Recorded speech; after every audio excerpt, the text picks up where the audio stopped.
Did you know that a nearly forgotten people with torn clothes and old bread managed to deceive the army of God and even made a covenant with Israel without lifting a sword? It sounds unbelievable, but it's in the Bible and hardly anyone talks about it. In this video, you will discover who the Hivites were, why their name is linked to one of the greatest spiritual deceptions in history, and how all of this involved Joshua, Canaan, Gibeon, and a mistake that still teaches serious lessons to God's people today. But be careful, what happened here may be happening now, and you haven't even noticed. Genesis 10:17 reveals to us, and the Hivite, and the Archite, and the Sinite. 3 names, 3 peoples, but today our focus is on the first, the Hivite, also known in the scriptures as the Hivite. Seldom mentioned, rarely remembered, but of great importance when we closely follow the thread of the biblical narrative. This Canaanite people, direct descendants of Canaan, grandson of Noah, carry a lineage that from the beginning is surrounded by judgment, conflict, and prophecy. A people born amid the curse of Ham, but who, instead of surrendering to destruction, chose to walk a different and surprising path. The Hivites appear in the Bible in specific moments, but always strategically. According to Joshua 9:7, they inhabited cities like Gibeon, located in the central highlands of Canaan. This geographical location was not just a territorial curiosity, it was a vantage point. While the eyes of Israel were fixed on Jericho and Ai, the Gibeonites, a branch of the Hivites, watched in silence. And the more they saw, the more they feared. They not only knew of Israel's power, but they believed in the God of Israel. They knew they were facing an army led by the Lord, and this placed them on a path of survival that no other Canaanite nation dared to follow. Notice this: all the other peoples of Canaan prepared to fight. They resisted. They rejected Israel's advance. But the Hivites, on the other hand, saw something the others ignored. They understood they were not merely facing a carnal war, they were facing divine judgment. They saw the hand of God guiding Israel and realized that if they wanted to continue existing, they would need to be more than strong. They would need to be cunning. And thus the plan was born. A clever plan, disguised as humility, shaped by fear, and executed with precision. Now think about it. The people who chose cunning instead of the sword, who used rags instead of spears, and moldy bread instead of shields, were about to star in one of the most curious and instructive episodes in Scripture. Have you ever considered that among so many names erased from history, the deceptive Hivites still echo with lessons that reach us today? And it all begins with a disguise, a meticulously crafted plan to confuse, seduce, and deceive the army of God. But how did they manage to do it? And how did even Joshua, a leader filled with the Spirit, fall for the deception? This is a story that must be told. Joshua 9:3-5 introduces us to the moment when the Hivites, inhabitants of Gibeon, devised their plan. And when the inhabitants of Gibeon heard what Joshua had done unto Jericho and to Ai, they did work willily, and went and made as if they had been ambassadors, and took old sacks upon their asses, and wine bottles, old and rent and bound up, and old shoes and clouted upon their feet, and old garments upon them, and all the bread of their provision was dry and mouldy. Here lies the beginning of one of the greatest biblical deceptions ever recorded. A plan worthy of study not only for its cleverness, but for the depth of its spiritual consequences. Imagine the scene: a group of men approaching the camp of Israel with tattered clothes, worn-out sandals, cracked wineskins, and bread that had clearly passed any imaginable expiration date. Their appearance shouted, "We've come from far away." And that was exactly the point. They wanted to appear vulnerable, miserable, and above all, harmless. But the truth? They came from Gibeon, a nearby city. They were among the peoples Israel was supposed to destroy, but not by force or resistance, rather by manipulation.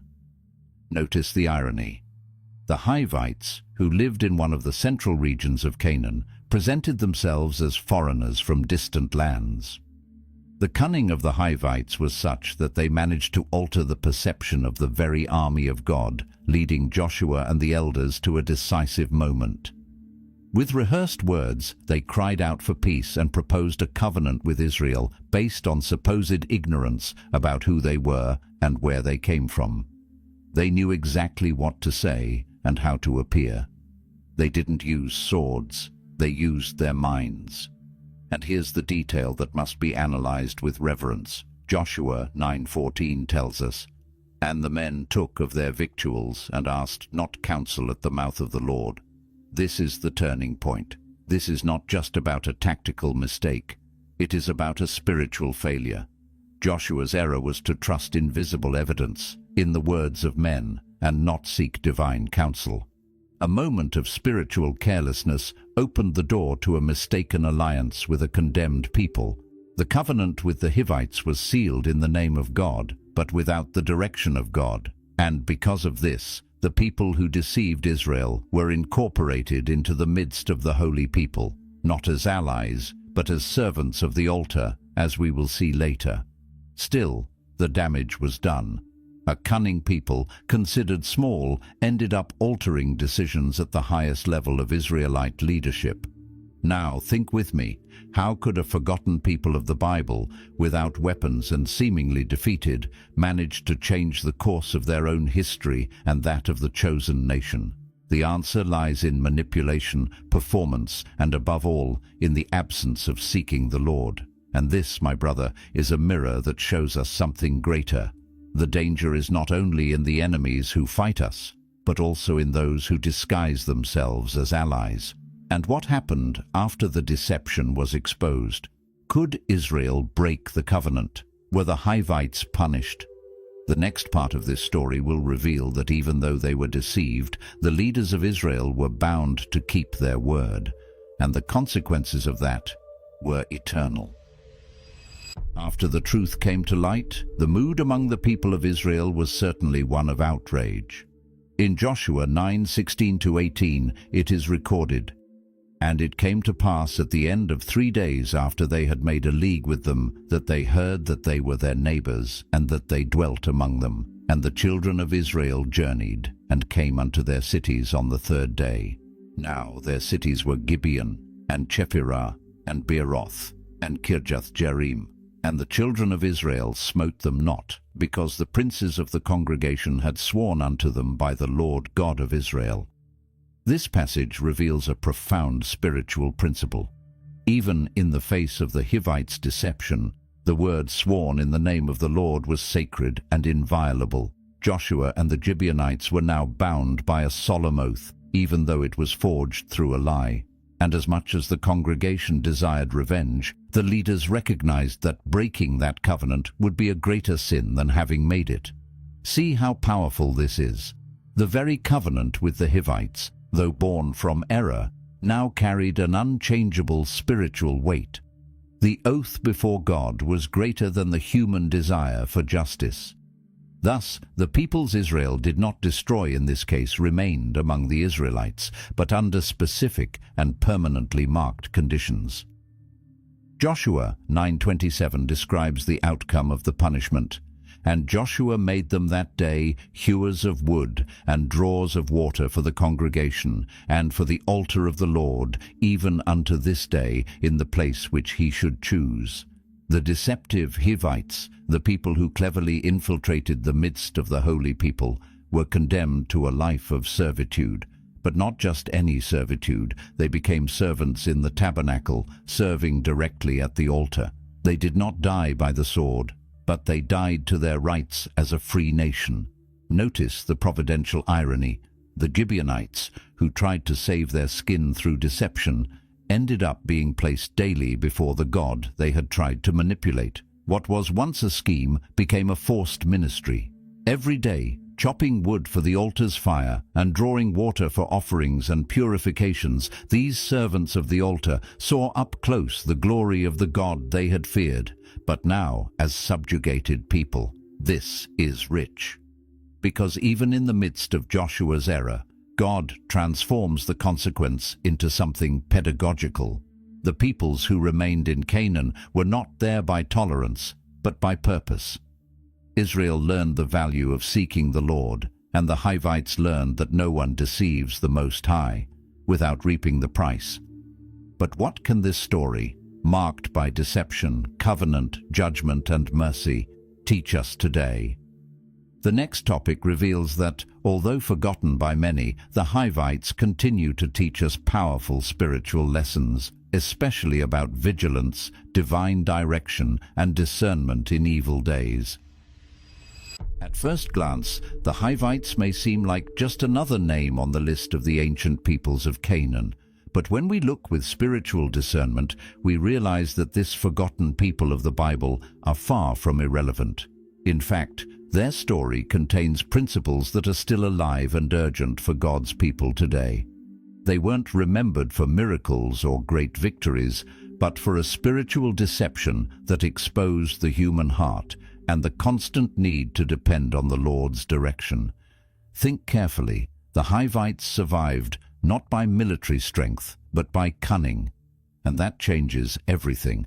They represent the type of enemy that doesn't come with spears, but with lies. They don't attack. They seduce. They don't tear down walls. They enter through open doors. They symbolize spiritual dangers disguised as good intentions. And as clever as their plan may have been, it was Joshua's mistake, and not the strength of the Hivites, that brought them into Israel's camp. And here is the lesson: and asked not counsel at the mouth of the Lord. Joshua 9:14. This phrase is the heart of the teaching. Joshua, a courageous leader, a man of faith, a warrior of God, faltered. And why? Because he trusted in his eyes, in his judgment, in his logical analysis, but he did not seek the word of the Most High. The deception of the Hivites would have had no effect if the people of God had simply consulted the Lord. Do you realize the weight of this? How many times do the peoples who remained in Canaan, that is, the compromises, the habits, the ideas, remain in the midst of God's people because of decisions made without prayer, without discernment, without seeking counsel? The Hivites in the Bible show us that even the most spiritual can be deceived if they do not keep their eyes fixed on the Lord. Joshua fell not from a lack of faith, but from an excess of self-confidence. And still, there is something surprising in this story. Even though they were the people who deceived Israel, the Hivites ended up participating indirectly in the worship of God. They were placed to serve in the tabernacle near the altar. This shows us that God, in his sovereignty, can even turn a human mistake into part of his work.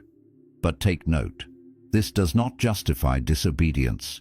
It only reveals the power of a God who can write straight even with crooked lines. Therefore, the deceptive Hivites still speak. Their story cries out as a warning for today. Because the greatest spiritual danger is not the declared enemy, but the one who disguises himself as an ally. And every time God's people act without consulting the Lord, they risk allowing modern Gibeonites to enter, ideas, alliances, and decisions that seem harmless, but later on demand a high price. If this video helped you see the depth behind a nearly forgotten people in the Bible, imagine how much more we will uncover together. This channel delivers everything for free and is only possible thanks to generous people around the world, like you. So subscribe, turn on the notification bell, become a member if you can, and share this video so that more lives can be reached by the truth.